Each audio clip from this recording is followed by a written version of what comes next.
அதாவது பிக் பாஸில் வந்து ஒரு கண்டஸ்டன்ட் வெளியே போயிட்டாங்க, அப்புறம் வந்து அந்த ஃபைனல் வீக்கில் வந்து கெஸ்ட்டாக உள்ளே வராங்கன்னா ஒரு கெஸ்ட் மாதிரி நடந்துப்பாங்க. ஒரு கெஸ்ட் மாதிரி நடந்துப்பாங்கன்னா கொஞ்சம் ஸ்வீட்டாக இருப்பாங்க. சில பேர் குறைகள் எடுத்து சொல்லுவாங்க, உள்ளே இருக்கிறவங்கள மோட்டிவேட் பண்ணுவாங்க, ஹெல்ப் பண்ணுவாங்க. ஓவரால் அவங்க ப்ரெசன்ஸ் வந்து நமக்கு வந்து பிக் பாஸோட பயணத்தை திரும்ப ஒரு ரீவைண்ட் பண்ணி சரி இப்படிலாம் இருந்தாங்கல்ல உள்ள அப்படின்ற மாதிரி நம்மளை அந்த இடத்துக்கு கூட்டு போவோம். நல்லாயிருக்கும் பார்க்க. இந்த வியானா பற்றி நேற்றே பேசினேன், தேவையில்லாமல் விக்ரம ஒரு மாதிரி அட்டாக் பண்ணிச்சுன்னு. இன்றைக்கி வந்து சாண்ட்ரா போட்டு மிதிச்சுக்கிட்டு இருக்கு. இப்போது வியானாவோட கணக்கு என்னென்னா, சாண்ட்ராவை வந்து மக்கள் ஹேட் பண்ணுறாங்க, சாண்ட்ரா நடிக்குதுன்னு சொல்கிறாங்க, சாண்ட்ராவால் சில பேர் வெளியே போயிட்டதான ஒரு கருத்து இருக்குது, சாண்ட்ரா வந்து ராட்சசன் படத்தில் ஒரு கிறிஸ்டோஃபர் மாதிரி இருக்காங்கன்னு ஒரு மீம் கம்பேரிஷன்லாம் போட்டு மீம்லாம் போட்டு கலாய்க்கிறாங்க. சரி ஓகே, இதெல்லாம் ஒரு டைரியில் எழுதி வச்சுப்போம். எழுதி வச்சுட்டு நம்ம உள்ளே போகிறப்போ யாரை அடிக்கலாம், அடிக்கக்கூடிய ஆள் சாண்ட்ரா தான். இப்போதைக்கு சாண்ட்ராக்கு தான் கொஞ்சம் ஹேட்ரட் இருக்குது. சாண்ட்ராவை அடித்து நம்ம பெரிய ஆள் ஆயிடலாம், சாண்ட்ராவை அடித்தா மக்கள் வந்து நம்மளை டாப்பில் தூக்கி வச்சுருவாங்க அப்படின்னு ஒரு கேவலமான ஒரு தப்பு கணக்கு கூட உள்ளே போய் இப்போ அது கெட்ட பேர் வாங்கிட்டு இருக்கு. ஏன்னா நம்ம மக்கள் வந்து அவ்வளோ முட்டாள் கிடையாது, பார்க்குற நம்ம ஆடியன்ஸ் அவ்வளோ முட்டாளாம். நம்ம ஒரு கண்டஸ்டண்ட்டை வந்து பிடிக்கும் பிடிக்கலை, நடிக்கலை இல்லை, அது வந்து நம்ம ஜட்ஜ் பண்ணிட்டு போயிடுவோம். ஆனால் அவங்களுக்கே வந்து நமக்கு பிடிக்காத கண்டஸ்டண்ட்டாக இருந்தால் கூட அவங்களுக்கு ஒரு அநியாயமான விஷயம் நடக்குதுன்னு அவங்க பக்கம் நிற்போம். ஒரு நல்ல ஆடியன்ஸுன்னு சொல்லிக்கிறவங்க இப்படி தான் இருப்பாங்க. நான் அந்த ஆடியன்ஸில் ஒருத்தன். இப்போ சாண்ட்ரா வந்து நிறைய பேருக்கு பிடிக்காது, ஆனால் அந்த கார் விஷயத்தில் சாண்ட்ரா வந்து விக்டிம்ன்றதை நம்ம ஏற்றுக்கிட்டு அந்த மற்ற 2 பேர் எவ்வளோ அட்டாக் பண்ணோம், அதுதான் வந்து நம்மளோட மெச்சூரிட்டி. அதே மாதிரி வந்து பார்வதியை பிடிச்சவங்க இருப்பாங்க, சப்போர்ட்டர்ஸும் இருப்பாங்க. இது எல்லாமே அவங்க கருத்து, ஓகேவா, அவங்க மனசில் இருக்கிறது அவங்க வந்து பிரதிபலிப்பாங்க. இது கண்டஸ்டண்ட்டாக இருந்த போது கூட இவ்வளோ கெட்ட பேர் வாங்கலை. வந்துச்சு போச்சு. வியானாவா ஓகேப்பா, ஒரு லூஸ் ஹீரோயின் மாதிரி ஸ்டார்ட் பண்ணிச்சு, க்யூட்டுன்னு நினச்சிக்கிட்டு சில விஷயம் பண்ணிச்சு, அப்புறம் ஏதோ நிறையா பேசுறது நல்லா இருந்துச்சு, இந்த வியானா நல்லா இருக்கேன்னு சொல்லிட்டு பாராட்டலாம் வாங்கினாங்க. அப்புறம் வெளியே போகிறப்போ அன்ஃபேர் எவிக்ஷன்லாம் சொல்ல முடியாது, கரெக்டான டைமில் போக வேண்டிய ஆள் தான். நல்லா ஆடினம்மா, ஓகேம்மா, கெட்ட பேர் வாங்காமல் போகிறதே பெருசு அப்படின்ற மாதிரி பிக் பாஸ் வியானாவான்னு ஒரு பேர் எடுத்துகிட்டு போயிடுச்சு. இப்போ உள்ளே வந்து அதை அப்படியே கெடுக்கிற மாதிரி ரொம்ப கேவலமாக, ரொம்ப ஆர்டிஃபிஷியலாக, ரொம்ப வந்து அது வந்து எப்படின்னா சாண்ட்ரா வம்புழுக்கணும், இதுதான் நம்ம டார்கெட்டு.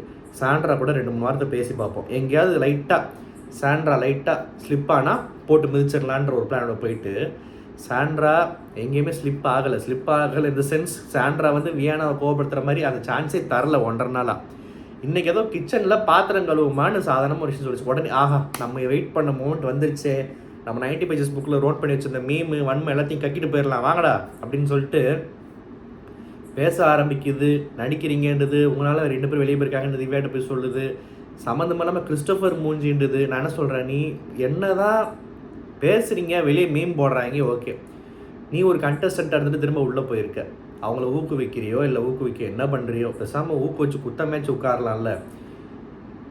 ஒரு ஃபிசிக்கல் அப்பியரன்ஸை சொல்லி கிறிஸ்டோஃபர் மூஞ்சின்னு சொல்கிறதெல்லாம் வந்து சாண்ட்ரா ஹேட்டர்ஸ்க்கே வந்து பார்க்குறதுக்கு நல்லா இல்லை. ஆக்சுவலாக வியானா பண்ணுறது அதுதான் உண்மை. ஏன் வெளியே இருக்கிற ஒரு மீமில் இருக்கிற விஷயத்தை கொண்டு போய் உள்ளே சொல்லி ஒருத்தவங்களை மார்க் பண்ணணும் சம்மந்தம் இல்லாமல்? நீ போய் ஒருத்தவங்களை மார்க் பண்ணால் உன்னை பாராட்டிடுவாங்கன்னு நினைக்கிறியா? அவ்வளோ முட்டாளா நாங்கள்லாம் அப்படின்ற மாதிரி தான் கேட்க தோணுது. விக்ரம தேவையில்லாமல் அட்டாக் பண்ணிச்சு, அப்புறம் சாண்ட்ராவை போட்டு இது பண்ணி, இது மூலயமா வந்து இந்த சாண்ட்ரான்ற கண்டஸ்டன்ட் வந்து நிறைய பேருக்கு பிடிக்காதுன்றது உண்மை தான். ஆனால் அதுக்கு ஒரு அநியாயம் நடக்கிறப்போ சப்போர்ட் பண்ணாங்க. இப்போ திரும்ப இது பண்ணுறத பார்த்தா திரும்ப சாண்ட்ரா வந்து பார்க்குறதுக்கு பாவமக்கமாக நிறைய பேருக்கு தோணிடும். சாண்ட்ராக்கு இது ஒரு முக ராசின்னு நினைக்கிறேன். நம்ம எவ்வளோ தப்பு பண்ணாலும், நம்ம எவ்வளோ நடித்தாலும், நம்ம எவ்வளோ நல்லா விளாடாமல் பர்ஃபார்ம் பண்ணாமல் இருந்தாலும் சுற்றி இருக்கிறதுங்க மிதிக்கிறதுலையும் அடிக்கிறதுலையும் வந்து நமக்கு பேர் கிடச்சிருதுன்ற மாதிரி ஒரு ராசின்னு நினைக்கிறேன். தேவையில்லாமல் இந்த வியானா ஓவர் ரியாக்ட் பண்ணி சில விஷயம் பண்ணிகிட்ருக்கு.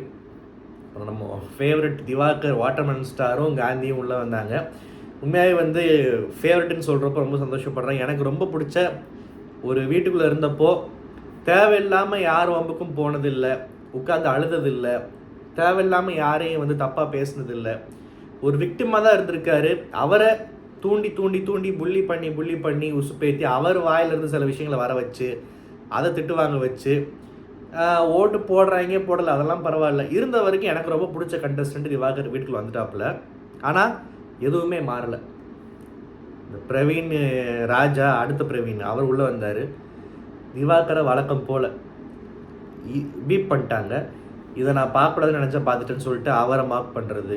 வினோத் சொல்லவே தேவையில்லை. அந்த நியூசன்ஸை பற்றி இன்றைக்கி நிறையா பேசணும், நான் வரேன் வரிசையாக. ஸோ பிரவீன்ராஜ் வந்தார். பிரவீன்ராஜுக்கு என்னென்னா, நீ வந்து ஓகே ஒரு அப்போ போக வேண்டிய ஆள் இல்லை, இன்னும் ஒரு 2-3 வாரம் இருந்துட்டு போயிருக்க வேண்டிய ஆள் தான். அந்த டைமில் ஒரு அன்ஃபேர் எவிக்ஷன் தான், சரி ஓகே. ஆரம்பத்தில் இவருமே வந்து ஒரு புள்ளி பண்ணுற மாதிரி சில விஷயம்லாம் பண்ணார், கெட்ட பேர் எடுத்தார். விமர்சனம் வாங்கினதுக்கப்புறம் அதோடு நிறுத்திட்டார் எல்லாத்தையுமே. நடிக்கிறார் நடிக்கலன்றதெல்லாம் தாண்டி நிறைய எஃபர்ட் போட்டார், டாஸ்கெல்லாம் வெறி கொண்டு விளாண்டார், நல்ல பேர் எடுத்தார். சரி வெளியே போயிட்டார். அவருக்கு இருக்கிற எல்லாருக்கும் வந்து நிறைய பேருக்கு அங்கிள்ஸ் ஆண்டிஸ்க்கெலாம் அவரை பிடிச்சிருக்கு போல், அதை அவரே பெருமையாக சொல்லிட்டார். ஓகே சந்தோஷம், மூவி சான்ஸ் கிடச்சிருக்கா, சரி ஓகே சந்தோஷம், லைஃப்பில் மேலே வா, எல்லாம் ஓகே, எல்லாம் ஓகேப்பா.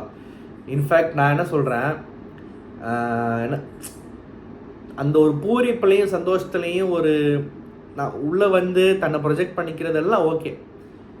உள்ளே இருக்கிறவங்களுக்கு அட்வைஸ் பண்ணுறப்போ வினோத்தை கூப்பிட்டு மொக்க பண்ணி விட்டாப்புல, அது வந்து ஒரு அதுவுமே ஒரு ஆர்வக்குள்ளாரில் 30 நாளில் போன கண்டஸ்டன்ட்ன்றதை மறந்துட்டு 90 நாள் இருக்கிறவங்களுக்கெல்லாம் பாடம் எடுத்தது ஓகே. வெளியே இருந்து ஏதோ பார்த்துட்டு வந்திருக்க, ஏதோ ஒரு கருத்து, ஒரு சாமியார் மோடுக்கு போயிட்டாப்புல, அதெல்லாம் சரி. ஏன் அந்த திரும்ப திவாகரை வந்து ஒரு ஆளாக மதிக்காத மாதிரி அந்த ஒரு ஆட்டிடியூடு எங்கேருந்து வருது? இது ஏன் அப்படி? அது என்ன புரியல எனக்கு. அது உள்ளே இருந்தப்போவும் சில பேருக்கு மாறல, வெளியே போயிட்டு வந்துமா மாறல. அது ஏன் எனக்கு அது ஆக்சுவலாக எனக்கு புரியல. ஏன்னா இப்போ நான் ஒன்று சொல்கிறேன், பிரவீன் எவிக்ட் ஆனப்போ நானும் தான் வந்து என்ன இருந்தாலுமே இப்போ போக வேண்டிய ஆள் இல்லை, 2 வாரம் கழித்து போயிருக்கலாம், ஒரு அன்ஃபேர் எவிக்ஷன் தான் அப்படின்னு நான் ஒரு விஷயம் சொல்லியிருந்தேன். அதுக்கு முன்னாடி பிரவீன் நிறைய விமர்சனம் பண்ணியிருக்கேன், சில இடங்களில் பாராட்டவும் செஞ்சுருக்கேன், நிறையா அந்த பேட்ச் வாங்கினதுக்குலாம் நிறையா பாராட்டியிருக்கேன். இப்போது பிரவீனோட இன்ஸ்டாகிராம் பேஜில் என்ன பண்ணாங்க, யாரெல்லாம் வந்து இந்த அன்ஃபேர் எவிக்ஷன் சொன்னாங்க, சப்போர்ட்டாக சொன்னாங்களோ அவங்கெல்லாம் வந்து பேசுகிறதெல்லாம் கட் பண்ணி ஒரு பெரிய ஸ்டேட்டஸ் போட்டாங்க. அதில் எந்தையும் போட்டிருக்காங்க. இதை வந்து என் ஃப்ரெண்டு ஒருத்தர் ஷேர் பண்ணோடனே நான் இன்ஸ்டாகிராமில் பார்த்தேன், சரி ஓகேன்னு சொல்லிட்டு. இப்போ அதே பிரவீனோட இன்ஸ்டாகிராம் டீமுக்கோ இல்லை பிரவீனுக்கோ நான் ஒன்று சொல்கிறேன், இன்றைக்கி நான் சொல்கிறத போடுவியா நீ? உனக்கு என்ன வெளியே போனோன்னே கொம்பு முளைச்சிருச்சா? நீ நல்ல பேரோட போனியா கெட்ட பேரோட போனியா, வெளியே போன முன்னேறினா எல்லாம் ஓகே. அது ஏன் உள்ளே வந்தோன்னே உனக்கு அப்படி ஒரு ஆட்டிடியூடு, இன்னொருத்தரை மட்டம் தட்டணுன்ற மாதிரி? நீ மட்டும்தான் வாழ்க்கையில் ஜெயிச்சிருக்கியா? உள்ளே இருக்கிறவங்களாம் என்ன சும்மா இதாக என்ன எனக்கு புரியல. வினோத் ஒரு கூப்பிட்டு இங்கே வா நீ சொல்கிறலாம் நானும் எல்லாம் பண்ணியிருக்கோம், வா உட்காருன்றது ஒரு மாதிரி நல்லா இருந்தாலுமே வினோத்தோட நியூசன்ஸை வந்து என்கரேஜ் பண்ணக்கூடாது. ஆனால் சில இடங்களில் வந்து ஓகே, மற்றவங்க வந்து ஒரு விஷயம் சொல்கிறாரு, ஒரு அட்வைஸ் மாதிரி பண்ணுறாரு, ஏற்றுக்கிறாங்க. அது என்ன வாட்டர் மெலனை வந்து ஒரு மாதிரி அந்த ஒரு ரகடாக என்ன மாதிரி பண்ணிக்கிறலாம், அந்த ஒரு இது எங்கேருந்து வருது? ஸோ இந்த கொம்பு முளைச்சிருக்கா உனக்கு பிரவீன் அப்படின்றத வந்து பெருமையாக எடுத்து போட்டுப்பீங்களா? அதையுமே இல்லை யாரெல்லாம் எங்கடா 1-2 வார்த்தை தெரியாமல் பாராட்டுறாங்களோ அதை மட்டும்தான் போட்டுப்பீங்களா பெருமையாக ஸ்டேட்டஸில்? எனக்கு புரியல, எனக்கு அது பார்க்க வந்து பிடிக்கல. ஓகேப்பா, நீ பாபி சிம்மாவே வந்து இன்னும் கொஞ்ச நாள் பிக் பாஸ் வந்துடுவாருன்னு நினைக்கிறேன். பாபி சிம்மா படத்தில் ஒரு ரோல் பண்ணுறியா, ரோல் பண்ணு, தோசை சுடு, சப்பாத்தி பண்ணு, என்னமோ நல்லா இரு லைஃப்பில், அதெல்லாம் ஓகே. உள்ளே வந்து அதை சொல்லி ஒரு பூரிப்பில் சந்தோஷப்பட்டு தயத்தக்கான்னு குதிக்கிற ஓகே. ஏன் ஒரு சக மனுஷனை வந்து எப்பயுமே அவனை என்னமோ ஒரு கீழ்த்தனமாகவே பார்க்குற? அதான் வந்து ஆக்சுவலாக என்னன்னு புரியல. ஒருவேளை பொறாமையாக கூட இருக்கலாம், நம்மளை விட பாப்புலராக இருக்காப்புல அப்படின்னு ஏதாவது இருக்கா என்னன்னு தெரியல. நிறையா ஈவெண்ட்டுக்கெலாம் போகிறாரு, கூப்பிட்றாங்கன்னு சொல்லிட்டு. இது ஒரு பக்கம். இந்த வினோத்துக்கு வந்து நான் அடிக்கடி இல்லை, நான் தான் ஒரு பட்டம் கொடுத்துருக்கேன்ல, நியூசன்ஸ். வினோத்னா நியூசன்ஸ் இந்த வீட்டை பொறுத்த வரைக்கும். அவரை கண்ட்ரோல் பண்ண முடியாது, யாரையும் பெருசாக மதிக்க மாட்டாப்புல, எல்லாரையும் நினச்சதெல்லாம் பேசுவார். அப்புறம் வந்து அதுக்கு ஒரு எக்ஸ்ப்ளனேஷன்லாம் கொடுக்க மாட்டார். அதுக்கு வந்து காமெடின்ற பேரில் வேறு மாதிரி அதை ட்ராக்கை மாற்றி விட்ருவார்.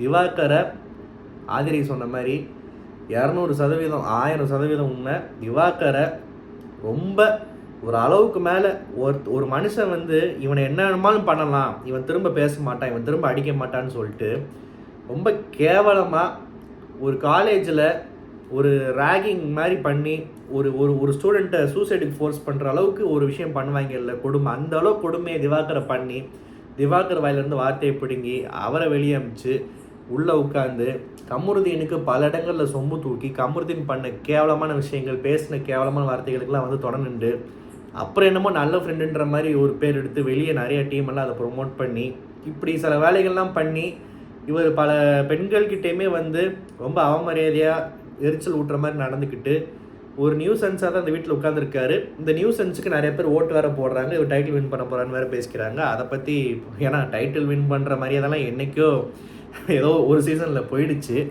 அதனால் அதை பற்றி கவலை இல்லை. ஆனால் அதை காட்டுறாங்க. இப்போ வரைக்கும் நடக்குதுல்ல. இன்றைக்கி சபரிக்கிட்ட தேவையில்லாமல் டென்ஷன் ஆகி ஒரு விஷயம் பண்ணார். திவாகர் வந்து பேசுகிறப்போ மேலே கை வைக்கிறதுக்கு வந்து கையெடு அப்படின்றார். நான் என்ன சொல்கிறேன், உனக்கு ஒரு புத்தி இருக்குல்ல, திவாகர் உன் மேலே கை வைக்கக்கூடாதுன்ற மாதிரி ஒரு மாதிரி பண்ணுறல அந்த ஆளை. விளையாட்டுன்ற பேரில் நீ எத்தி ஷூ வச்சு மதிக்கலாமா? அதை அவர் சிரிச்சுக்கிட்டு மனுஷன் ஏற்றுக்கிறாரு. லாஸ்ட்டில் அதை சொல்லி வருத்தப்படுறாரு. அதுக்கு வேறு நீ கோவப்படுற. நான் என்ன சொல்கிறேன், இப்போ வா, இப்போது வினோத் பண்ணுறது எல்லாமே பார்த்தீங்கன்னா அகெயின்ஸ்ட் திவாகர் வந்து பக்கா ரவுடி பிஹேவியர். மேலேருந்து கையெடு, கையை இறக்கு, இதை பண்ணு, அதை பண்ணு, நீ இப்படி அப்படி பீப்பு யூஸ் பண்ணுற வார்த்தைகள், இது எல்லாமே வந்து ஆரம்பத்துலேருந்து பண்ணது மட்டும் இல்லாமல் இப்போயும் வெளியே இருந்து வந்த திவாகர் அப்படி என்ன தப்பு பண்ணிட்டாப்புல உள்ள அவர் பாட்டுக்கு தானே இருக்காரு. ஏன் அந்த ஆளை ஒரு மனுஷனாக மதித்து நீ உனக்கு ரெஸ்பெக்ட் கொடுக்க முடியல? உன் ஏரியாவில் எவனையாவது இப்போ நான் சொன்ன மாதிரி ரவுடி, ஓ இப்படி அப்படி வட சென்னைக்காரன், நார்த் மெட்ராஸ்காரன்ற மாதிரி ஏதாவது ஒரு பிராண்டிங் பண்ணால் எவ்வளோ பேர் தூக்கிட்டு வரீங்க. நானே நிறைய இடங்களில் சப்போர்ட் பண்ணியிருக்கேன். அந்த மாதிரி வந்து சொல்லக்கூடாது, பேசக்கூடாதுன்னு சொல்லிட்டு. இப்போது ஏதோ ஒரு இடம் நடக்குது, ஒரு விஷயம் நடக்குது, வெற்றிமாறன் படம் எடுத்துடுறாரு அப்படின்னா, ஓ நாங்கன்னா அப்படி தான் இப்படி தான் சொல்லிட்டு எவ்வளோ பேர் தூக்கிட்டு வரீங்க. இப்போ நான் என்ன சொல்கிறேன், வினோத்தா இருக்கட்டும், கமருதீனா இருக்கட்டும், ஏன் விக்ரமா கூட இருக்கட்டும், நீ எந்த ஏரியாக்காரனா வேணா இரு, நீ வந்து என்ன சொல்கிற, வியாசர்பாடியார், நீ இல்லாட்டி அண்ணா நகராக இருந்துட்டு போ, இல்லாட்டி வந்து நீ வந்து வெஸ்ட் மாம்பலமாக இருந்துட்டு போ, இல்லை நீ வந்து மண்ணடியாக இருந்துட்டு போ, நீ எவனா வேணா இருறா. நீ ஒரு மனுஷனை மதிக்காமல் ரவுடி மாதிரி மாக் பண்ணுறது, வாயில் வார்த்தை விடுறது, ஃபிசிக்கலாக வந்து தொடாத கிடாதன்னு ஏதோ தீண்டத்தகாத வேலை பண்ணுறது, இதெல்லாம் பண்ணினா நீ ரவுடி தான். ஏன்னா நான் இப்போ இந்த ஏரியா லிஸ்ட்லாம் போடலன்னா, வினோத் வந்து எனக்கு ஒரு கமெண்ட் வந்துச்சு, பெரிய இவர்னு நினைப்பி, அவரோ பேர் கூட நான் பார்க்கல. வினோத் வந்து லோக்கல்னு நினைக்கிறனால தான் அவர் டைட்டில் வின் பண்ண. வினோத் லோக்கலாக இருந்தா என்ன, எஸ்டிடியாக இருந்தால் எனக்கு என்னடாடே, வினோத் வந்து லோக்கல் மாதிரி நடந்துக்கிட்டா லோக்கல் தான்ப்பா வினோத் லோக்கல் தான். இப்போ என்னங்கிற, நான் தைரியமாகவே சொல்கிறேன், வினோத் லோக்கல் தான். ஆனால் அந்த லோக்கல்ன்ற வார்த்தை வந்து ஒருத்தர் இருந்து வர இடமோ ஊரோ ஏரியா நிர்ணயிக்கிறது இல்லை, அது அவன் நடந்துக்கிறத பொறுத்து. அது எவனாக இருந்தாலும் பரவாயில்ல. நான் சொன்ன மற்ற ஏரியா, இன்னும் என்னென்ன ஏரியாவோ எல்லாத்தையும் லிஸ்ட்டில் சேர்த்துக்கோங்கப்பா, எல்லாத்தையும் சேர்த்துக்கோங்க, எல்லா ஏரியாவும் எடுத்துக்கோங்க. அவன் நடந்துக்கிறத பொறுத்து தான் ஒருத்தன் லோக்கலாக இருக்கானா இல்லையான்றது. லோக்கல்ன்றது வினோத்துன்றதுக்காக கிடையாது, அவன் நடந்துக்கிறது எதுவாக இருந்தாலுமே அது அப்படி தான் இருக்குது. நான் இன்னும் அந்த லோக்கல்ன்ற வார்த்தையை ரொம்ப டீசெண்டாக நியூசன்ஸ்ன்னு பேர் வச்சுருக்கேன். அது புரியல போல், பாவன் கமெண்ட் போட்டவனுக்கு நியூசன்ஸ்னால் என்ன அர்த்தம்னு தெரில போல். லோக்கல், ஆமாம் லோக்கல் தான், லோக்கலாக நடந்துக்கிற, ரவுடி மாதிரி பிஹேவ் பண்ணுற ஒரு ஆள் வந்து ஏதோ பாக்ஸிங் பஞ்சு மாதிரி போட்டு அந்த ஆளை குத்திக்கிட்டே இருக்க, திரும்ப அந்த ஆள் ஒன்றும் பண்ண மாட்டானு. இதை நீ வேற எவன்கிட்டயாவது பண்ணு, செருப்பால் அடிப்பானுங்க. கமருதீன் மாதிரி ஆள்கிட்ட போய் காட்டு, அவனுக்கு இந்த ஃப்ரெண்ட்ஷிப் நினச்சிருக்குன்னு நினைக்கிற, அவன் ஒன்று மச்சான் நீ பேசாதன்னு சொல்லியே ஒன்று 80 நாள் ஒன்று ஏமாற்றிட்டான், கேட்டால் நல்ல ஃப்ரெண்டுன்னு வேறு சொல்லிக்கிறாங்க.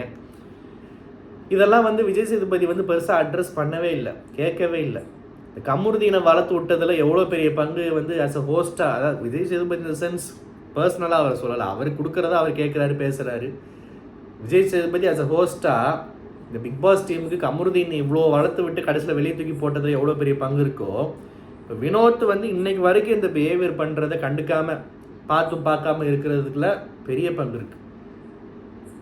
ஆனால் என்ன ஆக்டிவாக எல்லாம் ஓட்டு போடுறாங்க போல். இவருக்கு வந்து காமெடின்னு ஒரு போர்வைக்குள்ளே ஒழிஞ்சிட்ருக்கிற ஒரு ரவுடி வேறு. ஸோ இந்த லோக்கல், இனிமேல் நான் லோக்கல்னு, ஏன்னா சில ஒரு கமெண்ட் ஒன்று வந்துச்சுல, வினோத் லோக்கல்னு நினைக்கிற போல். நான் ஆமாடா லோக்கல் தான் நினைக்கிறேன், என்னடா பண்ணுவேன். இந்த லோக்கல் வினோத் வந்து புரியல எப்படி வின்னராக போகிற மாதிரி இருக்காருன்னு சொல்லிட்டு. ஏன்னா ரொம்ப லோக்கலாக நடந்துக்கிறாரு. திவாகர் வந்து வெளியே 1000 விமர்சனம் பண்ணுறாங்க, அவர் கோமாளின்றாங்க. கோமாளியாக இருந்துட்டு போட்டும், ஒருத்தன் கோமாளியாக கூட இருந்துட்டு போகலாம். ஆனால் இவ்வளோ லோக்கலாக சீப்பாக ரவுடியாக இருக்கக்கூடாது. ஏன்னா கோமாளியாக இருக்கிறவனால எவனுக்குமே வந்து ஒரு தீங்கோ ஒரு எதுவுமே ஒரு கெட்டது நடக்காது. நீங்கள் போட்டு அவனெல்லாம் அடிக்கிறீங்க, மிதிக்கிறீங்களே, ஒரு மனுஷனாவே மதிக்க மாட்டேங்கிறீங்களே, அதுதான் இப்போ இங்கே பிரச்சனையே. மேலேருந்து கையெடுன்றது, ஷூ வச்சு வயிற்றில் காலை மிதிக்கிறது, இதெல்லாம் வந்து வேறு கண்டஸ்டண்ட்டாக இருந்தால் இதெல்லாம் ஷூ மேலே உரசினாலே பெரிய விஷயம் ஆக்கிடுவானுங்க, அந்தளவுக்கு ஆகிடும். இதெல்லாம் தாண்டி எபிசோட் முடிகிறப்போ திவாகர் ஒரு இடத்துல படுக்கிறதுக்கு பேக் வச்சுருக்காங்க. அங்கே காந்தி படுக்கிறாரு, படுக்கலை, இல்லை வேறு இடம் பிடிக்கிறாங்க, பேசிக்கிறாங்க, மாற்றிக்கிறாங்க. உனக்கு என்னடா டேய், உனக்கு என்னடா? நான் ஒருத்தன் லோக்கலுன்னு ரவுடி மாதிரி பிஹேவ் பண்ணுறான்றப்போ என்ன மரியாதை அவனுக்கு? இவனுக்கு என்ன? உனக்கு என்ன பிரச்சனை? திவாகர் எங்கே படுத்தா உனக்கு என்ன பிரச்சனை? அப்போ நீ எவ்வளோ கேவலமாக பண்ணுற? நல்லா நோட் பண்ணிக்கோங்க. இந்த கமெண்ட் போடுற விளக்கண்ணைகளுக்கு நான் சொல்கிறேன். அதாவது கமெண்ட் போடுறேன்னா இந்த மாதிரி இவர் வினோத் இப்படி, அதனால இப்படி நினைக்கிறாரு, அவர் அப்படி, இந்த இந்த இந்த ரிலீஜன் வச்சு, கேஸ்ட் வச்சு, ஏரியா வச்சு விளாட்ற வேலைலாம் என்கிட்ட வச்சுக்காத. அதாவது நான் என்ன சொல்ல வரேன்னா, இதே திவாகர் என்னெல்லாம் அனுபவிச்சிருக்காரோ, திவாகர் என்ன மாதிரி புள்ளியெல்லாம் வந்து அனுபவிச்சிருக்காரோ, திவாகர் வந்து ஒரு குறிப்பிட்ட ஏரியாவிலேருந்து வந்த ஒரு ஆளாக இருந்தால் இவனுங்கெல்லாம் என்ன கொந்தளிச்சிருப்பானுங்க, எவ்வளோ பேசியிருப்பானுங்க. நம்மளும் சோஷியல் மீடியாவில் எவ்வளோ பேசியிருப்போம். ஏன் நானே வந்து கண்டிப்பாக பேசியிருக்க மாட்டேன். திவாகர் வந்து நார்த் மெட்ராஸ்லேருந்து வந்திருக்கிற ஒரு ஆள், அதனால் வேணே அவரை மார்க் பண்ணுறாங்க, வேணே அவரை போட்டு தாக்குறாங்கன்னு சொல்லிட்டு எவ்வளோ பேர் குரல் கொடுத்துருப்போம். இப்போ பண்ணுறவன் யார்? அங்கேருந்து வந்தவன்றனால வந்து பொத்திக்கிட்டு போகணுமா? லோக்கல் தான், லோக்கல் வினோத்து. இந்த லோக்கல் வினோத்து ஜெயிச்சா என்ன, ஜெயிக்கலன்னு என்ன? லோக்கல்ன்றதை ப்ரூவ் பண்ணிட்டு இதுக்கு மேலே சொல்கிறதுக்கு ஒன்றும் இல்லை. இந்த ரிவ்யூ உங்களுக்கு பிடிச்சிருந்தா மறக்காம சேனல் சப்ஸ்கிரைப் பண்ணுங்கள். நன்றி, வணக்கம்.